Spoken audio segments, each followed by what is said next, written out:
Hey nerds, I got to speak with Rory Cheyne, the production designer for Apple TV's Foundation, which is so incredibly exciting for me, specifically because if you didn't know it already, I am a massive Foundation fan. And I think that the TV adaptation has been done so beautifully. One of my favorite things about it is the world building. It's all of these incredible designs giving us this expanse of the Galactic Empire that Asimov brought us. And getting to talk to Rory about the process and just how they think about beginning to design these spaces and these planets and technology was just one of the absolute highlights for me. So I hope you enjoy the episode. This is Nerd Exchange with Rory Cheyne.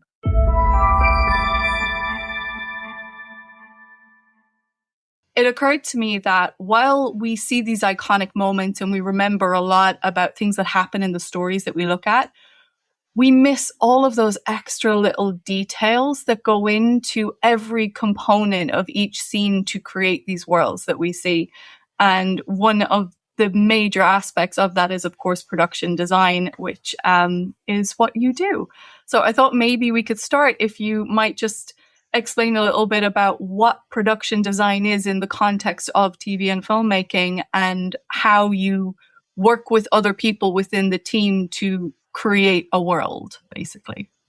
Yeah, I think that's key. It is sort of a major collaboration, especially on on a project like Foundation.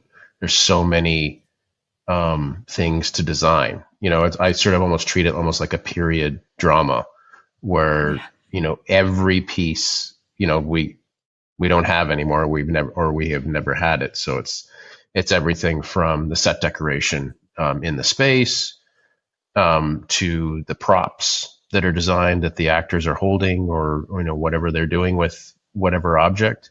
And then the space itself is sort of where I start. That's sort of where I come in, putting the actors in an environment. If it's starting from an exterior shot, scouting for a desert landscape, and then designing, say there's a structure that's in this desert landscape. What is the structure? What's the exterior of the structure looks like? And then moving inside, how is this, how does this person live in this space, in this structure? What do they have for the set decoration? What do they use to props? So, there's a lot of sort of steps to get to that final piece, that final production design through set decoration and props. And it all begins with the script. And in Foundation, we were lucky to have pretty solid 10 scripts in the very beginning. So you could sort of break down these scripts and see all the different worlds that we were going to visit, and then head out and start scouting locations where these planets would be. And then from there, getting into, how people would live in these environments, how people would travel in these environments, if it's everything from designing vehicles to designing spaceships. It's a big sort of world building event, which was incredible.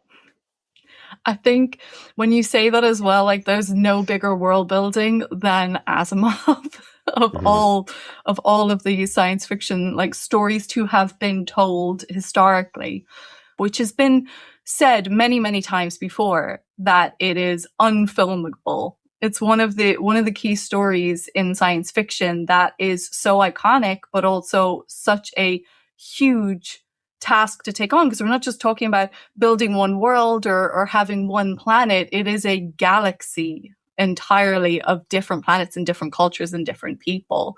So how, like, what was that like when you first kind of got the call of like, oh, we're doing this? Mm-hmm. Yeah, I was scared, really scared, because I had done a few little sci-fi sets, I would say, like peppered into some other shows, but I'd never sort of done a whole project that was just spaceship after new planet after sort of a different civilization. It was a frightening sort of adventure that took a lot of people, a lot of on board to sort of move the get the ship a sail and go the right direction, because we didn't want to, obviously, we wanted to do a good job, because it was such a novel that everybody holds, so close to them, about for science fiction nerds, Yeah. that love it so much. And there were so many other projects that had come before that had sort of drawn from, his books, Mm. Star Wars being, the big one. So I jumped right in, and the beginning of the project was basically we needed to show Apple what we were planning. Right. And we had about a month to go out, and we knew sort of, what big pieces we needed to find, Terminus being one, Trantor being one. So we went out and did some scouting. And when I go scout, I have my trusty drone. The drone is like with me all the time, and I sort of like, I'll just sort of put it up in the air and just think about, okay, this could be a shot, this could be a landscape, and just so we put together, myself and our visual effects supervisor Chris, we put this sort of mini movie together with just a few people, drone footage, some detailed photography. We edited it together, music, some quick sketches of just what would be in that landscape. And then, we went back to Apple and did a presentation to them. We maybe did this in 3 to 4 weeks. Wow. We went to Iceland, we went to Ireland, Germany, and we got into Apple, presented this, it was about a 20-minute presentation, and they were in love. They were like, when can you start season 2? And we hadn't shot anything yet, really. So we were off to the races. It was great. Amazing. How do you, just as a quick question, because you say you only have 3 to 4 weeks that you're doing this, and you're going to all these locations. Are there places that you already have in your mind? Do you already have a sort of a portfolio book of places that you think would look really cool as a location, and maybe we'll go and have a look there? Or are they kind of already totally set up for? Yeah. Okay.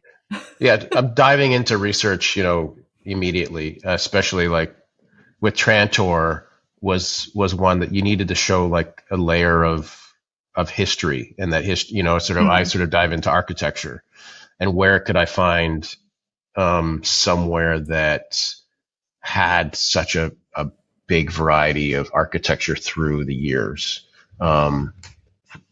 next to each other. And we sort of landed on Berlin for Trantor, because Right. it just had such an eclectic mix of architecture, where we could sort of be against something super modern and something sort of classical, and I wanted to show that as Trantor is so many layers deep, they'd been building with different, maybe they mined a moon that was just sandstone, a couple thousand years ago. So that layer has a certain color. And then maybe they mined some sort of planet of iron steel. So then they built everything out of steel. So we just had this sort of lovely layer of different materials, for Trantor, for this.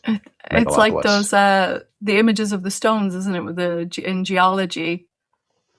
Exactly. Yeah. This sort of the layered. Yeah.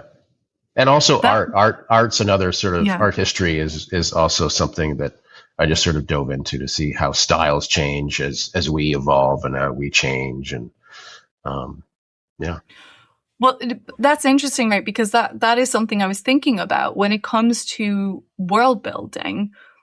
You're not just building one world and one culture. You're building an entire galaxy of worlds and cultures, but also ones that have to change and evolve over centuries of time throughout the process of the story. So you're not just thinking about what is Trantor, you're thinking about what is Trantor now, what is Trantor in 130 years, what is Trantor in 1,000 years. It's how do you even begin to process where you think, not just kind of going okay, well, I think this is what the architecture and the design and the technology of this society is, and then I think this is where it's going to go. Like that takes some significant skill in storytelling, like visual storytelling, without the actual scripting, if that makes sense. Yeah, like that's the trickiest thing with Asimov is time, and there's so many big jumps in time, and then you want the audience to sort of connect with characters, so you need to sort of find a way to keep some characters consistent through a couple seasons, where we're jumping, we might jump 500 years into the next season or even into the next episode. So that is I think why people thought it was impossible to make this show. And it's tricky because a season of Foundation, usually I'm on it at the early stages and I'll finish after filming, but then it goes on for a few months after that, quite a few months in visual effects. But my role is I probably have about 10 months right, to put like 6 different worlds together, and how many different spaceships, and scouting and building and then filming. That is so much. So much work in a very short period of time. And I think it also goes to like a testament of being able to create a show like this, being able to put all of that together and pull all of that together in that time frame. But I think I just want to say this is not a design thing, but it's because it's a point that I will continuously argue in my love of Foundation, is that I think that introducing the Cleon dynasty as 3 clones was an absolute genius move in order to be able to give us some consistency of the presence of Empire throughout all of these time jumps and all of these time shifts, and to be able to give us these 3 kind of almost like statues themselves, because they're just constant and it is just always the 3 same people that exist that create this feeling of the presence of Empire, which you kind of hear about in Asimov's story, but we never really kind of interact with Empire as an entity itself. So bringing us into the world of Empire and Trantor and giving us these characters to stay with, I just thought was so clever, and I just love it so much. So yeah, and then that's my little those actors. Yeah, and then those actors can change, their personalities, obviously, that the mind of Dave or Dawn goes into Day for the next season or whatever. You can trace where that sort of that character is going through the same 3 bodies, the same 3 actors, which is fun. And they get to explore different versions of the same person over time as well. And the fact, I'm sorry, I'm just going to say it out here, the fact that Lee Pace hasn't won an award, I do not know what the hell is going on. The world needs to open their eyes.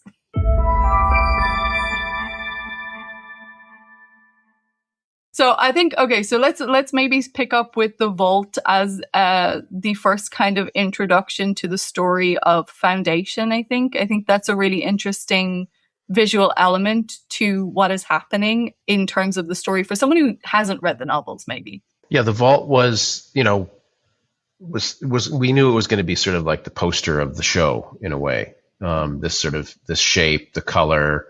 We also had to think about it traveling. Into future episodes, it turning into sort of its own ship, and then what's actually inside.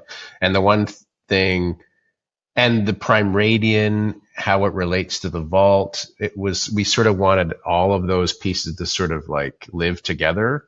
Because eventually I had to design this inner crazy dimensional space that Harry is trapped in. And it has, relationship. He's trapped in the Prime Radian, and then he's sort of dumped back into the Vault. It's sort of one and its other sort of together. So that architecture sort of and shape sort of, quantum mathematics, which I'm not a, I'm just looking in from the outside on that for sure. I just want to make it look really cool and exciting. And with the interior of that space, I guess from the outside, we knew we were going to be in Terminus, and I knew it was going to be this sort of barren landscape. And that was, those scenes were shot a little bit in Iceland. And then eventually, as we moved later into the season 1 and then in the season 2, we moved our Terminus village to this desert in the Canary Islands. So we sort of picked this sort of black obsidian color, the sort of, the contrast against the landscape of where we were in. And then the interior architecture of his office, which also related to Trantor in a way, because he had that office back in Trantor before the collapse of the elevator. We wanted Harry to sort of have this sort of unique style. So his office is this sort of like chiseled stone space with this sort of big glass bookcase. And you would travel through Trinity Library in Dublin into his sort of chiseled stone office. We wanted to sort of show the contrast between his world and Trantor, because he's sort of like a rebel on Trantor. So we didn't want to sort of we wanted to give him his own style, because eventually with Harry's, we do a backstory of where he's from Helicon. And then that planet had this sort of his architectural style. And then when designing, I'm sort of not stuck, but I sort of look for, where I am, what city I'm shooting in. And I have to, we can't build everything. So we're going to have to go on location to sort of source, an office or an apartment or whatever's in the script. And then for Harry's world, for Helicon, we were sort of living in the Canary Islands, and a lot of the architecture there had this sort of volcanic rock, this sort of dark stone. So we just sort of leaned into that. We leaned into that sort of architecture for his world in Helicon.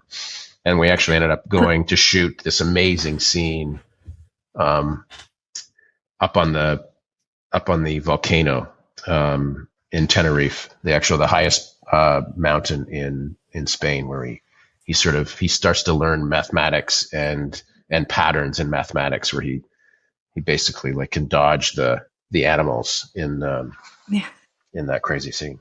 That's what's so interesting when you travel around, and something that I guess you must do quite a lot, of just seeing all of these different places around the world, and then getting these ideas of how each place might be able to contribute, or how you can transform a place into something entirely different on screen, I think is really, really fascinating. And it's a really cool thing to be able to do. That's the tricky thing with Foundation, is because there's so many different worlds. Like I think on average we would do about 6 different planets per season. So, and each one needs to have its own look. So you don't confuse the audience of, they need to know that they're on Helicon, or if they're in Ignis, or if they're on Trantor, sort of really sort of separate.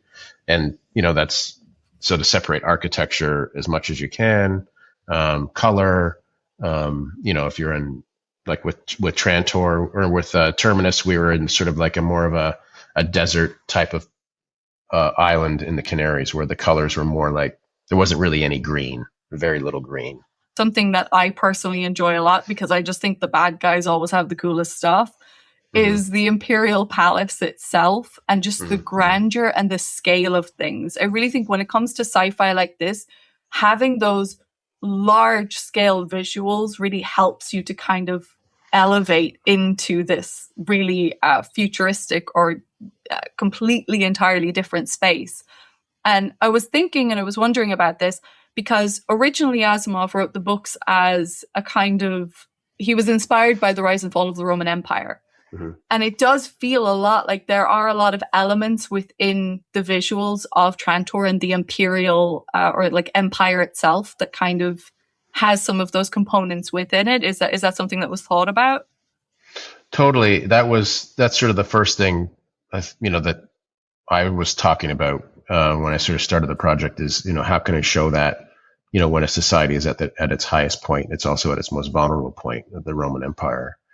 And scale was a big thing to try to bring into this world, and, them having the only green area on the planet as well. Because we wanted to sort of, they have their interiors, and then, that we wanted to also show them outside, on this amazing piece of property that they have on Trantor. So some of the exterior shots we shot in Powers Court in Dublin. This amazing gardens. We're always trying to find amazing gardens wherever we were. Like so their exteriors were a combination of like episode 1 is Powers Court in Dublin, and then we went into some amazing botanical gardens in the Canaries.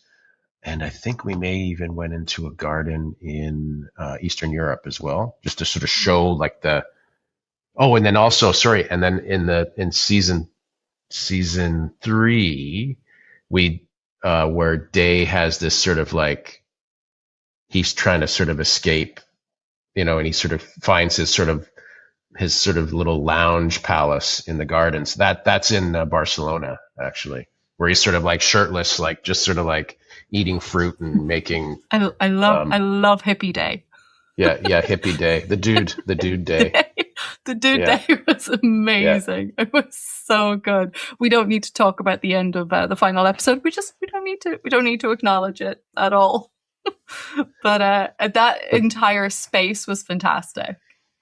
Yeah, that's like the exterior, and then the interior, I guess I just dive into architecture, and my sort of what I drew from for their interiors was a lot of details from Carlo Scarpa and his work, all through Italy, and one amazing place I tried to shoot in, but I scouted, but I never got there, was Tumbium in northern Italy, where actually Dune 2 shot. My good friend Patrice had scouted there like a couple weeks earlier, and they got in there too early. Yeah.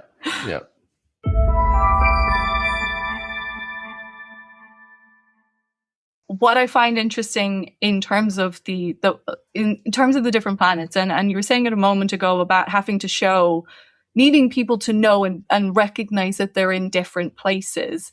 And one of the most beautiful things for me when I was reading the story is Mycogen. And I think it's because Mycogen, while it's a different place, it is in Trantor. But it's the only place that seems to, aside from the Palace Gardens, has this very, very earthy and very real and like natural feeling to it, in comparison to all of the metallic structure of Trantor. But what is beautifully done throughout the show is, even just from the moment when like he arrives at Trantor, and then arrives at Mycogen and then enters down into it, is the connection between the existing structure, but then feeding in all of that like natural life that exists in Mycogen. Could you talk about that a little bit? I wish we had more episodes in Mycogen, because I think we just touched the surface. Like I had ideas for like giant mushroom farming systems where people were like in these giant silos, like on ropes, like with these giant like stalactites of mushrooms just sort of like falling into the space. I think hopefully we saw a little bit of that. But I was, I love mushrooms on everything that I eat. And the director, Chris Byrne, he also has, I forget what the term is when you want to eat dirt all the time. There's like this sort of like. Oh, that's it. That's a real thing, isn't it? Yeah, there's like some sort. I forget what the term is. Where you're constantly sort of like wanting to eat the earth. And then I started to dive into, trying to sort of figure out, okay, how would they build and what would they build with? And like, then I started diving into mycelium, which is like this sort of fibrous stuff from mushrooms, that is incredibly strong. Like I've seen them make some building materials out of it. There's the people harvesting on ropes mushrooms. That was going to be super cool. But Day takes his trip down there and rides his bike down. And so we found this amazing church from the 60s in Krakow, Poland, that actually looked like a giant mushroom. So all of the details like in in these renderings kind of relate to this beautiful church I found. And so he sort of travels down. There's the first scene, we're outside the church and we have this whole market scene where he's buying some candies for his girlfriend, and then sort of travels in through the space where we sort of start to get into the color and the dampness and of Mycogen, the world, or the layer of Trantor. And then, one amazing thing that I was able to experience in this episode was actually getting into the costumes as well. So I was sort of a part of designing some of the costumes of Mycogen, and, getting in, everything has this sort of mushroom like feel, like even from the gowns for Song and Song's partner. And then once we got in, as he travels through the space, he, Song and her girlfriend sort of confront him, and they basically drug him. And we decided to use this this crazy mushroom tea, but sort of related to the how they would make what is it? It's the green liquid everybody sort of trips out on. Is it ayahuasca? No, not ayahuasca. No. Alcohol, absinthe? Absinthe. We sort of had, it's like absinthe meets mushrooms in this amazing sort of vessel. And we wanted to then sort of transition. It was a crazy scene that we sort of all sat around a table and started sort of trying to figure out is what happens, when he goes into this trip. Get Lee, back into the dark palace, running around naked. And then we had these prop babies inside the tea machine that he was like looking at himself, where he came from, where he is now. And then even, some of the lights like from set deck have this sort of mushroom feel, and the ceiling has sort of an area, sort of a feeling of the underside of a mushroom. It was an amazing world. I wish we could sort of stay down there longer, for sure. Yeah. I'm just happy we got to go there. So I'm always looking for reference in the real world, like for costume and for the space. And one reference I used a lot for this world was these Korean fishing women that they have these amazing like wetsuits, and like they go harvest I think they're harvesting oysters or something, I'm not sure, in Korea. And they have just this amazing costumes that they or gear that they wear, like with like nets and ropes and like goggles, and like there's sort of this super protective gear on to sort of the work that they do. And I wanted sort of like, that was like the world of Mycogen is that they're like these sort of miners, fishermen that are sort of out there harvesting stuff for, the layers above them. And then they just send everything up, but they're like the workers.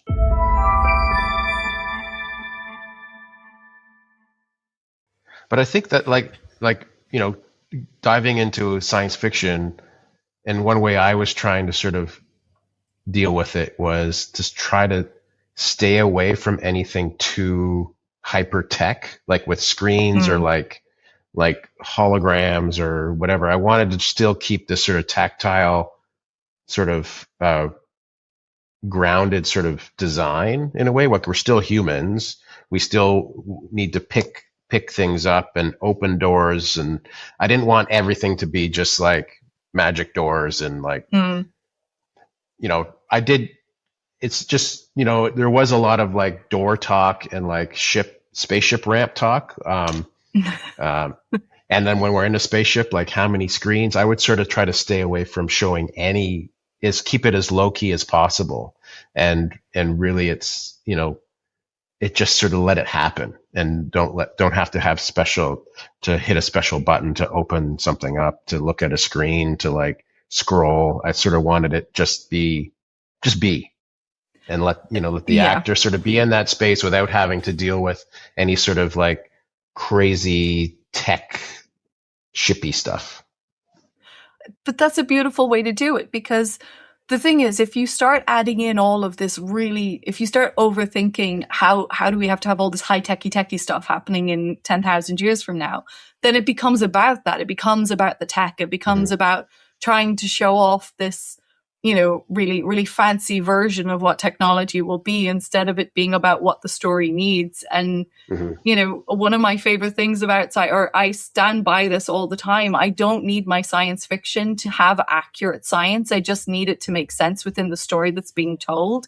And when you're telling something that is so futuristic and so grand, like even trying to imagine in that much detail about what they would be using at that time period leads you into a place where you have to be able to explain it in some way, which you can only then do realistically with our current knowledge of technology. So it just limits you. And you're like, well, you can take inspiration from it, but trying to actually give something realistic or something that will work is just limiting to what we already know. And it removes the beauty that you can add into. And it's something that I do think Foundation does incredibly well, is gives you all of these incredible visuals that feel very futuristic, that feel very science fiction, but is not overloaded with all of this technology that requires explanation and detail. Yeah, I think like the space elevator, for instance, in season 1 is like something that's like I love it. Been talked about. Like I know I was researching some scientists in Japan that have been working on it. So it's like it's something that could happen. So then we just sort of like we just went crazy and started drawing crazy space elevators, and we put it in the show. So it's like, we don't exactly know how it works, but we know it is a possibility. So let's put it in the show. And it's iconic and it is epic. And particularly like having that in episode 1 was just like, oh, okay. Oh, we're doing this. This is what we're doing. Okay. It was such an incredible scene, and people love this idea of a space elevator. But something that I really enjoy is I didn't realize this beforehand, and shame on me. I didn't realize he had a science consultant, Dr. Hand, I believe it was. From NASA. And I know that some calculations were done in terms of like the Sky Bridge falling and everything, but there's this great quote that I read who is from, as you said, your VFX,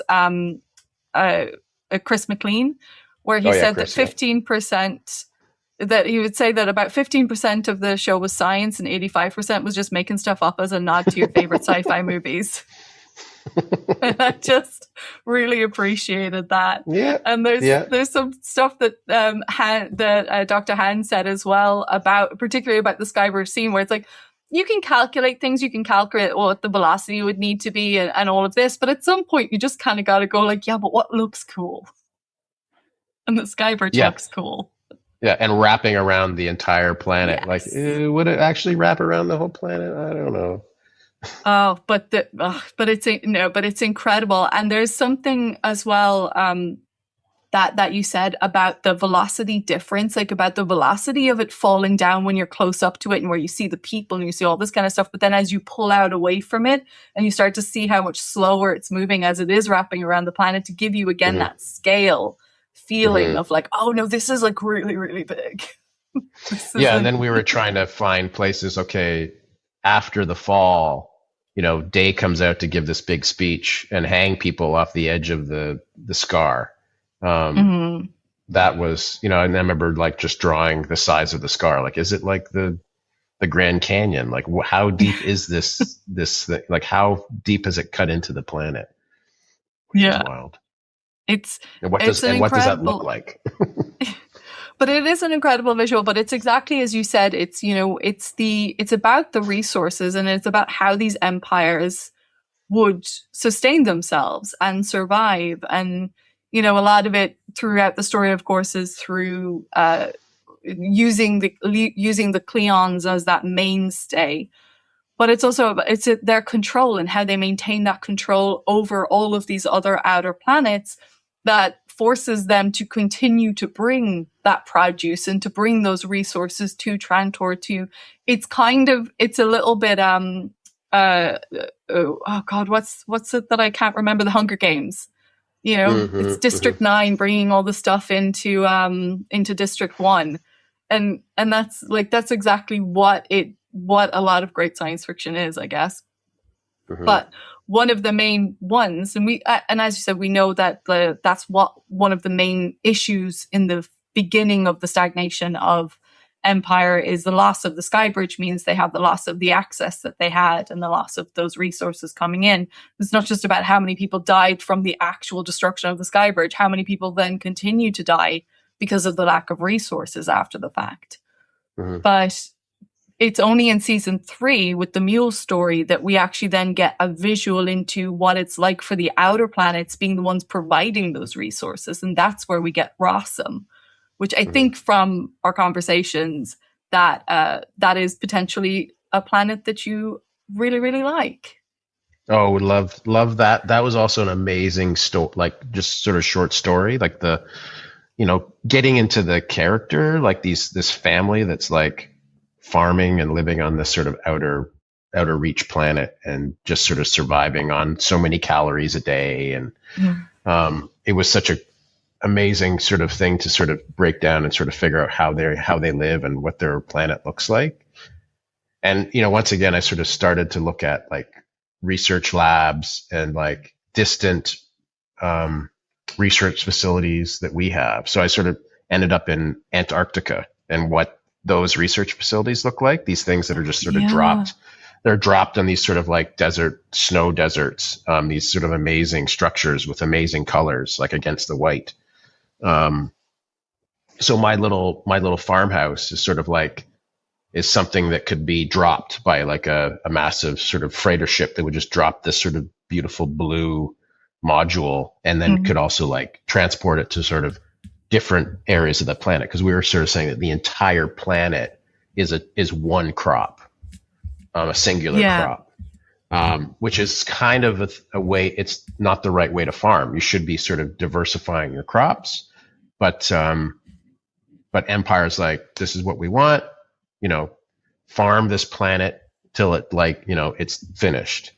And then these giant harvesters that come that just like these, my idea was like, there's like this sort of big shaft floating in the sky with all of these sort of like rings. And then the rings just sort of like come off this sort of massive ship and then just come down and just till up the entire planet and basically destroy the soil, but they get their crop. They may ruin the entire planet, but just like, okay, let's pick up our blue farmhouse and go to the next planet and farm that out. And then sort of the elements, there was the blue farmhouse, then we actually had the crop, and then we had these reservoirs. And we were shooting in the Czech Republic, so one of their most amazing crops is for the beer. What is it called? It's hops. These amazing hops farms that are like grown on these strings, these wire strings, and they put these sort of big telephone poles in, and the crop is like, I don't know, it's got to be like 20 feet tall, and it just goes forever. It's incredible. So we built our little farmhouse and we put it in the middle of a hops farm and played the whole scene there. And we had this big reservoir for, it was sort of in the north of Czech where excess water from the mountains comes, so they can control the flooding.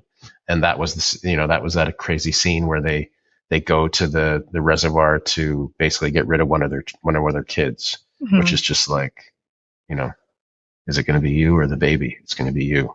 And it's just like such a powerful scene. Yeah, I wish we could have stayed there longer with that whole world. It was amazing. There's something that I love about it as well, because it has a lot of familiarity to a certain aspect of one of Asimov's story in the Empire novels. It's the third novel, and I'm trying to remember which one. I think The Stars Like Dust is the third one, or it's Pebble in the Sky, where we're back on Earth. And the part of it is that the at this point in the Empire novels, Empire has been established, and Trantor is the place, and Empire rules all. And the people on Earth are farming, but it's a similar thing. It's like they live in this little shack. There's 3 of them. They're only allowed a certain amount of quota per day, but and it's based on how much they can produce. So it's like if they produce the workload of 2 people, they get the food source. They get food for 2 people basically. Everyone, once you reach a certain age, I think it's 60 is the age, you're kind of retired. To gently put it. Yeah, you're the old dog.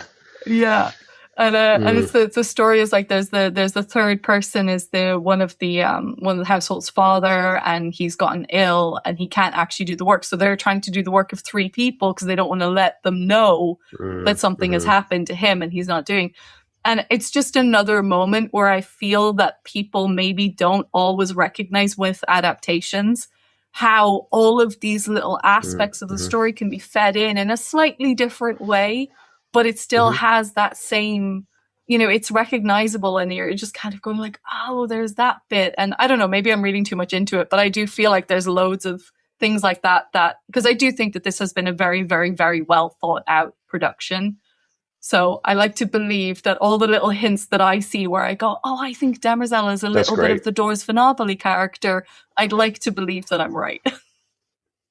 About this it's great for me to design. I love designing all these things, but it's like I wish we could stay in these worlds longer. But obviously, we only have 10 hours for a season. So yeah, and once again, it was such a hard show to sort of to tell the story, because you're sort of like, you're jumping from one to the next one to sort of tie this massive timeline together. You could do a whole season just on Rossum. You could do a whole season just on Mycogen. Yeah, completely. But then we'd have 20 seasons of Foundation. But I mean, I'm not going to complain about that. I'm waiting for the announcement of the prequel seasons where we get Daniil and Elijah Bailey and the robot stories. Let's go. Oh yeah. That's my dream. That's my actual dream now.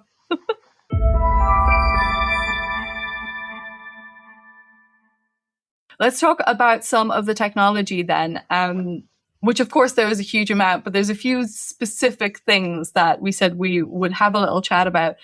And the space bridge was one of them, or the space bridge, sorry, the star bridge, the space elevator / star bridge was one of them.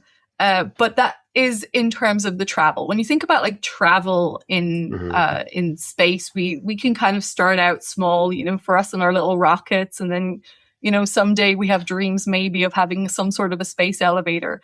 But eventually you're going to need spaceships to send you out, to let you get to all these planets, to let you create all of these farmlands and harvest everything that you need and bring it back and transport it around your galaxy. And so what I was looking at was how there are different classes of spaceships. Spaceships are some of my favorite. When it comes to science fiction, one of my favorite things is spaceships. It's the thing that I get most excited about. I don't know why. I just think they're really cool. What I didn't realize, and I found the description of what the show is describing the jump gates, because Asimov never explains what the jump ships are doing. We just know that we jump. We know that navigation is important, so you don't crash into anything. And we know that you take small jumps in order to get to places so that you can map out after each jump. But he never kind of, it's always implied it's hyperspace of some sort, but he never goes into or folding space in some way. But I love the description, which is that it is the rotating rings are generating a black hole that is folding space and allowing for the jump. I'm like, okay, we got this. We got a spaceship with a black hole. That's all I need. Yeah, that was. I can't remember when that conversation happened, but it was somewhere in Ireland. I think it went down where we were like, okay. Was the science advisor around for that conversation? I am not. Not for the first one, but there was many. And then, obviously, like we also are thinking about really cool shots as well. Like there's one shot where one of the, I call it the big knife ships, the sort of skinny long ones that comes into shot, and it basically like you look through, like the ring starts slowing down because it's like it's the ship slowing down, and it frames Trantor in the circle in the ship. So it's like, so if you look at the knife ships, they have this sort of a rotating ring that, you know, creates the black hole and allows it to sort of travel across the galaxy faster than light. And then you look at the old Invictus, right? The Invictus, the old warship, which is basically a giant set of those rings, and that's the whole ship. That was sort of like old tech. That's like the old Toyota Camry or whatever. Is right? the idea that the Invictus with the rings is still creating the same folding of space in the same way though, with the black hole? And it did. Okay. Back in the day, but it's sort of, there's some, they need like an oil change now. And like the alignment's off a little bit. Yeah. But basically they took that technology and just like, you know, encompassed it into this sort of like really sexy Imperial knife ship. They're so good. They are my favorites. I love the knife ships, and the description of them as well is that they are literally cutting through space. I just think it is such a great visual. And you mentioned before about trying to create those visuals as well of the actual like cutting through space and using things like cloud chambers and burning steel wool.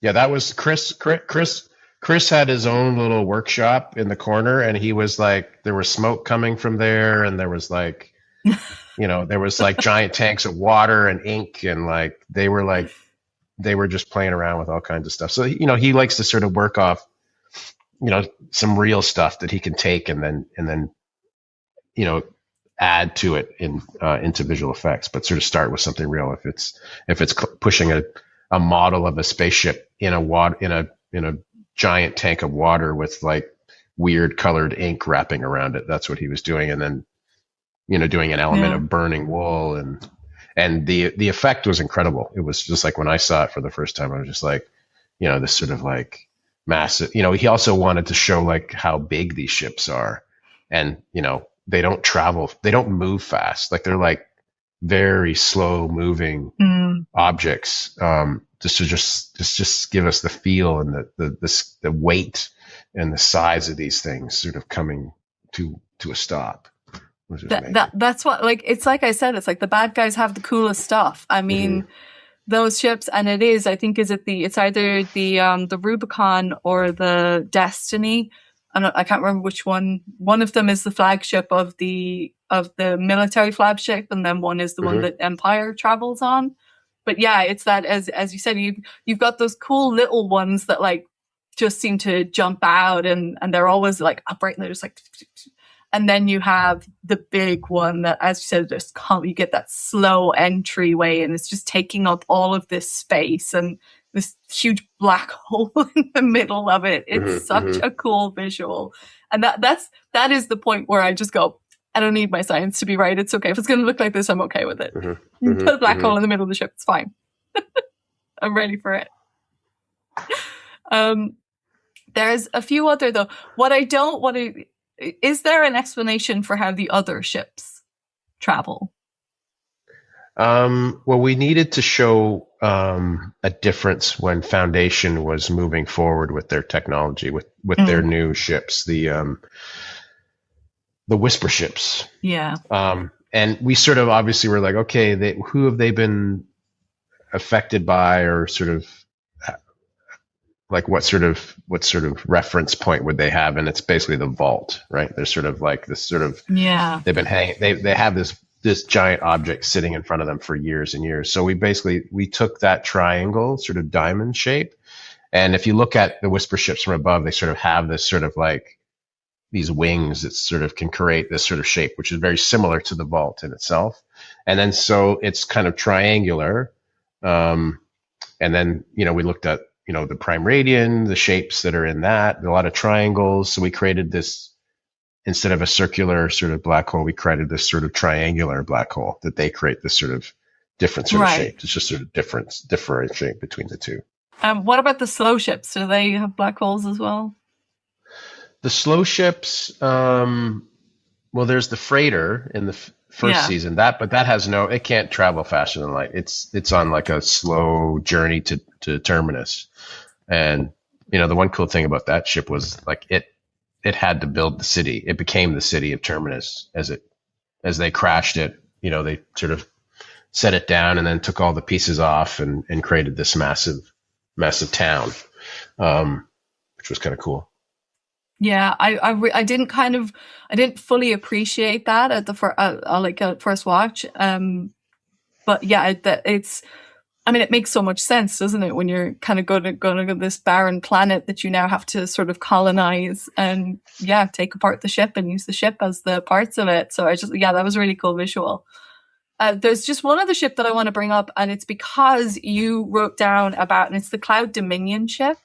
And it's just because you said yeah, that you was wanted cool. to give, you just wanted to give her the most elegant ship in the galaxy. Yeah, it was such a cool introduction of a new character. We wanted to sort of bring in some wow factor, and in combination with their what they would be wearing, their costumes and these sort of flowing dresses, and like I wanted to sort of use like sort of almost like it was almost like this sort of like jellyfish chandelier with this sort of protective layer on top. If it was ever to get into a battle, it could protect itself by facing, one side towards the battle. And then this sort of amazing, delicate underlayer that was this sort of these sort of glass shards where everything sort of like, the surface ships would just sort of like drop out of the underbelly and then go down to wherever they were visiting, with these beautiful gold shuttles that could land on the surface. That was a really amazing ship. Yeah. Is that your favorite ship in the show? I think it's up there. It's also I didn't see it enough, and we never got into the mothership. We were only in the shuttle. I have no idea what I would have done with the interior. It would have probably been like a crazy glass walls and like it probably would have been something wild and reflective. Who knows? I suppose the ship, I don't know. My favorite ship is a tricky one. Like the ghost ship is cool. The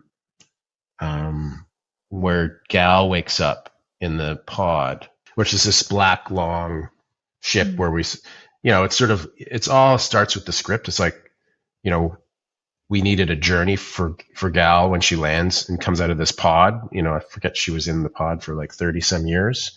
And it was sort of like it was our horror film, that episode.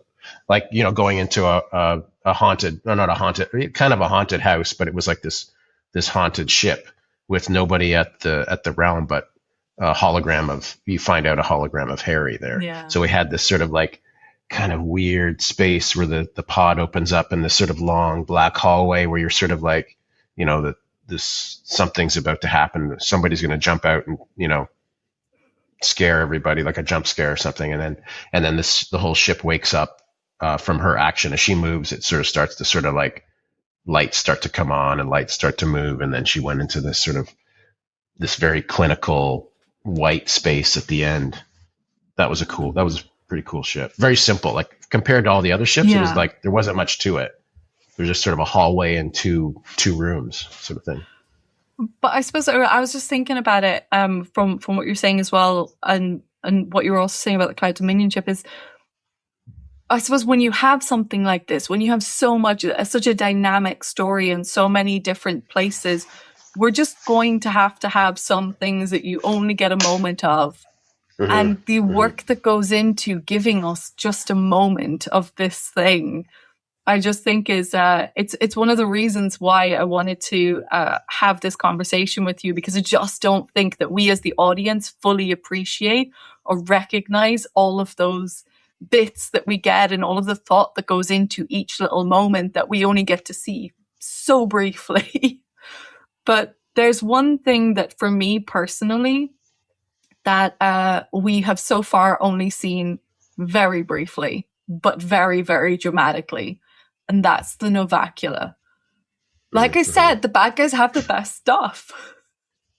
But Mm-hmm. this is, again, taking a black hole and turning it into, now we're not folding space, you're turning it into a weapon. But I just think it's really cool. From the way that I've read the description of what the idea behind it is that it is the light from the black hole. So I presume a sort of a rotating black hole, but the light beam being able to be directed, and the energy from it being directed away, and having so much energy in it that it's able to then be used as a weapon that can destroy an entire planet. Yeah, I got lost in, like, I started digging deep into black holes and the size of black holes, and I just, like, I kept on, like, would bring it up in meetings. I'm like, guys, this thing is so big. Like, the distance from one side to the other is just, like, it's insane. Like, you'll never be able to see, like, you can't see anything. It has to be so far away. And yeah, I just had trouble with it because I just knew the science was I sort of started to dig into it, and I'm like, how am I going to build a set? Like, how are we going to show this in the show? And then the lab itself has to be so far away from this device that they've sent out to, obviously probably built by robots or something. And it would take forever to build this device, this sort of structure around a black hole. And then for it to sort of open up and, like, if it's like reflective surfaces that sort of control the light that's emitting off the black hole, that you can focus it. It was, Chris, he went full on this one. I'm sure he was dark days, dark nights, just designing this crazy device that would sort of, capture the power of a black hole. I just was creating, like, I did some early concepts of what that this sort of, like, I wanted it moving and retracting and sort of like almost like satellite dishes that would sort of come out. And then really, I was really focusing just on the space where the people would be, like this sort of lab, which I sort of thought was like this big, sort of massive, sort of boxy lab floating in space. I don't know if I sent you one of those. I think I thought you had. It might be at the start. Oh, there it is. Yeah, so that was, like, the lab itself. I just thought it was just big, giant box, this big sort of concrete sort of floating ship, and then all these sort of, like, walkways that you look at, this sort of tiny little hole on the side of that giant box. But even that, you would never be able to see that far. So it was almost like a representation, I think, like, in the story, if it's just the screen or if it's a flash, like what they're looking at, what this window is actually looking out to. I guess I got a little lost in the science of it all. Yeah. Which can happen. Yeah, I mean, I think they had the exact same problem when it came to Interstellar, when they kind of were creating that big black hole in Interstellar, and they were kind of like, guys, like, you wouldn't see it like that from that distance. Like, you wouldn't see the whole thing. You'd be so close, there'd barely be anything for you to register that you're looking at. So you've got to play with the perspective for the audience for us to be able to go, oh. So I think that's fair. Yeah. Oh, sorry. If I could swing back to the jump gates, because we talked about the ships and stuff, but I know that you had a really cool description of how the jump gates themselves worked. And I thought we should swing back to that just quickly. Yeah, totally. That was a fun idea. Totally. There wasn't a lot of description in the scripts for this. It was really just like they needed, this was the Imperial, obviously the spacers, they had no more spacers, the Empire. So they were going back to sort of this older technology of, like, traveling through these jump gates to get from one side of the galaxy to the other. And what I started to think about is, okay, I'm going to have to find some sort of structure. Like, the jump gate is built has some sort of structure to it. And then there was mention of it. It was so close to the sun, to the star. So I was thinking that they would have to implant this jump gate into, say, a moon. So they had to go harvest moons and almost like have a tow truck spaceship that would tow this moon over to the sun, because they're using the power from the sun to the energy from the sun to power the jump gate. So this moon in this image with this giant ball of fire, you have this little sort of circle in the left there. That's the moon, and they've almost put a dental, implement into this moon, which is the jump gate.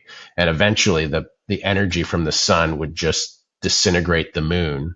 They'd run out of basically the moon is protecting the jump gate from basically bursting into flames or whatever. It's almost like a shield, but that shield eventually disintegrates, and then they would have to go find another moon from another planet to harvest so they can keep on running these jump gates.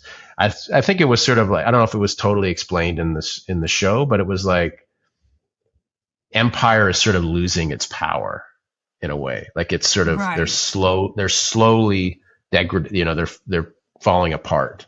And it was sort of, how can we show that in some of the design tech? And it was kind of fun. It was cool. We ended up shooting the actual space of the jump gate in a football stadium in Poland. This amazing, beautiful football stadium. That's incredible. I love the description of it. And you're right. It is that kind of those moments of showing, having to backtrack in technology. You lose the spacers, you got to backtrack, you got to use a jump gate, but in order to use the jump gate, you're going to use up resources. Mm-hmm. And it's interesting because the first episode of this discussion series that I've started was with Miguel Alcubierre, who is a theoretical physicist, but he's the guy who wrote the paper on a warp drive in 1995. That cool. He was inspired by Star Trek, and he wrote the paper. And then now it's like Star Trek has been retconned to be like, oh no, this is what warp drive is. And it's like, no, that's what Alcubierre wrote warp drive was. And it's like, but it's a constant discussion when it comes to this warp drive idea is about, maybe you could do it, but you'd need a Jupiter to do it. And if you use Jupiter, then you need another Jupiter, and then you need another, and then you need another. And eventually you have to realize there's only so many planets in the galaxy. And while there might be a lot, but if you're going to be hopping around with the Federation, you're going to run out of planets pretty soon. So I think at least for this case, they're using moons, which are probably a bit easier to come by. It just might mess up the planet's gravitational pull. Who knows? Something tells me Empire's not worried about that. Yeah.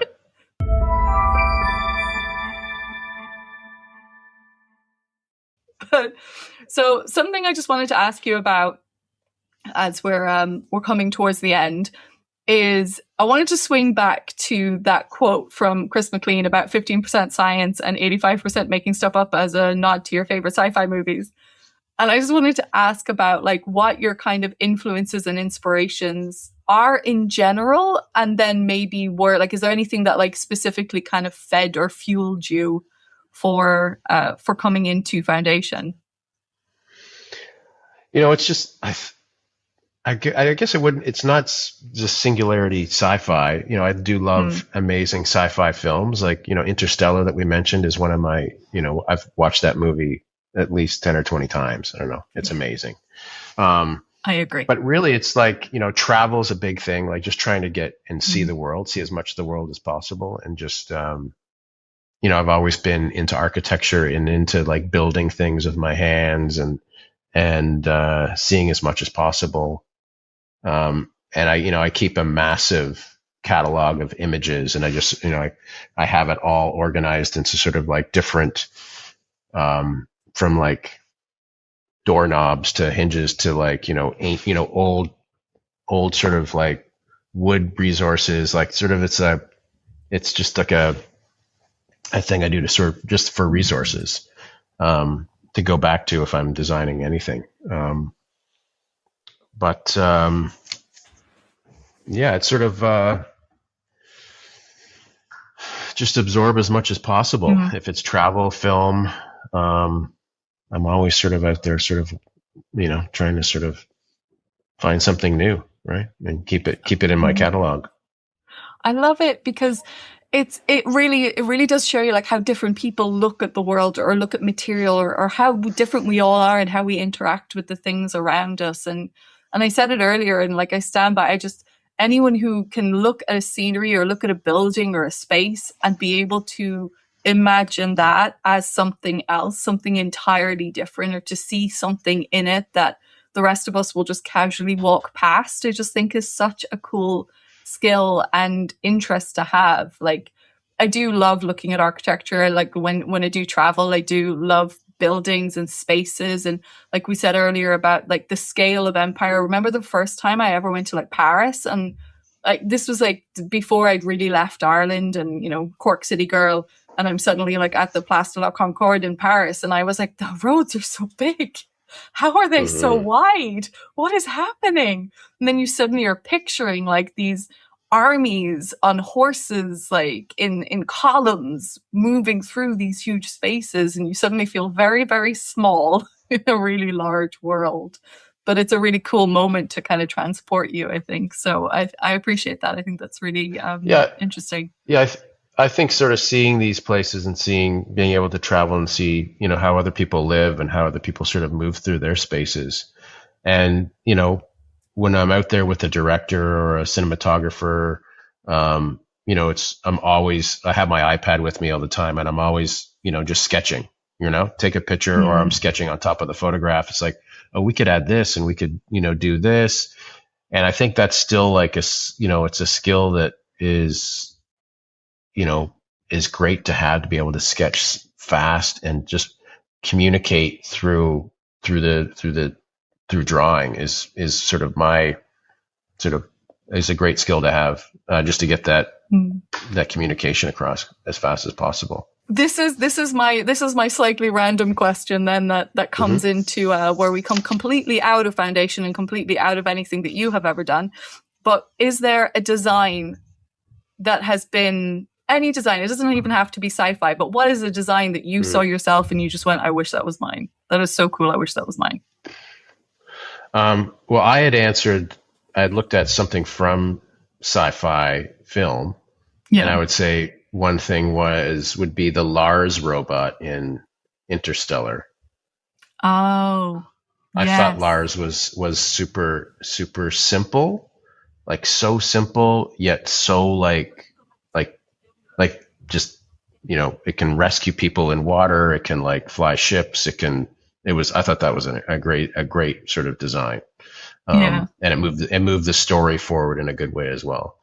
Other than that, what other designs? Like, I love like Oscar Niemeyer, some of Oscar Niemeyer's design work. One building in particular is this publishing house in Milan. This beautiful building with this lake in front of it. It's incredible. It was actually, I put it forward for New Terminus, but we weren't able to go there. But yeah, New Terminus was gonna be Oscar Niemeyer, because he's just beautiful sci-fi sort of feel, like from Brasilia to all of his work in Italy. Amazing. And then my final question is one that I have still not quite figured out how to phrase correctly yet. What right now I'm going with is an underrated recommendation. I just got back from West Virginia, and I love it there. It's like an amazing state. It's super, super wild, interesting place. Like the back roads of, I just picture like, you know, I found this, I'm a big motorcycle traveler. So I sort of get on my bike and I take like the road less traveled. So I get on sort of like, you know, gravel sort of mountain roads. And I just sort of like picture like, you know, all the sort of the madness that was going on there during the Civil War, which is interesting. I did a sort of a trip through there, and then I went to Gettysburg. Wow. And then just the history of the Battle of Gettysburg, it just blew my mind when I was there. I was just like, I couldn't believe it. I was just like, wow. That's crazy. really cool. The only thing I know about West Virginia is the song. Yeah, Don John Denver. I play that song every time I'm driving through West Virginia. I tell you, amazing. No, it's an amazing part of the U.S. is the East Coast. Like I've Right, done the trip from Atlanta to Maine, and the whole sort of what is it called? The road, like it's the Blue Ridge Parkway, and they built this road during the Depression all the way up right. um, to Maine. And there's like little huts in the woods where you can like just sleep. You just unroll your sleeping bag and just sleep in this hut for free. Um, and one year I was up in the mountains on my bike there, and we just parked, and then all of a sudden these two old fellas came out of nowhere, and they're like in these like little jogging shorts, like they were in their 70s, and one guy was named Whiskers and the other guy was the Walrus, and they were like these Ah, old friends. sorry. They were both doctors, and they do this hiking trail every year. They hike from Atlanta to Maine. Wow. Yeah, yeah, amazing. Whiskers and walrus, that's amazing. Yeah, the Whiskers and the Walrus. Yeah. You sure they weren't apparitions? I don't. They did come out of nowhere. They scared the shit out of me. But it's, you know what? It's like just get out there and see the world, and you're always going to come across somebody interesting, and just Yeah. you know, you gotta get out of your safe zone every once in a while. Oh God, absolutely. That's a Hmm. perfect place to end this. Hmm. Absolutely. Fantastic. Thank you so much for talking to me today. I really appreciate Well, your time thanks. and the images that you've shared and all of the information and the discussion and everything. Like I said, I just want people to get to learn more about the things that we interact with, whether it's, directly with science or whether it's with science fiction, or just learning more about how we gel together and how everything works and what we get to see on the screen for us. So Hmm. I think it was really cool to be able to share more about the process and the thought and the amount of thought that goes into all the ideas behind these beautiful things that we get to see. So I really appreciate your time today. Great. Thanks for having me. Guys, I'm kind of freaking out. That was so much fun. I'm so excited. I just, like, it's really is incredible. I know I said it already during the episode, but like, it's really incredible to think about the amount of time and effort and energy and the thought process that goes into this. But just having the mindset of being able to look at something and convert it immediately, to be able to see how you could turn that into something that we can then see on the screen and appreciate. So I hope you guys enjoyed this episode as much as I did. And I hope that you kind of got to learn a bit more and understand a bit better about the entire process that goes into this world building and design creation for these incredible science fiction shows that we get to see on our screens. Thanks for being here. Stay nerdy.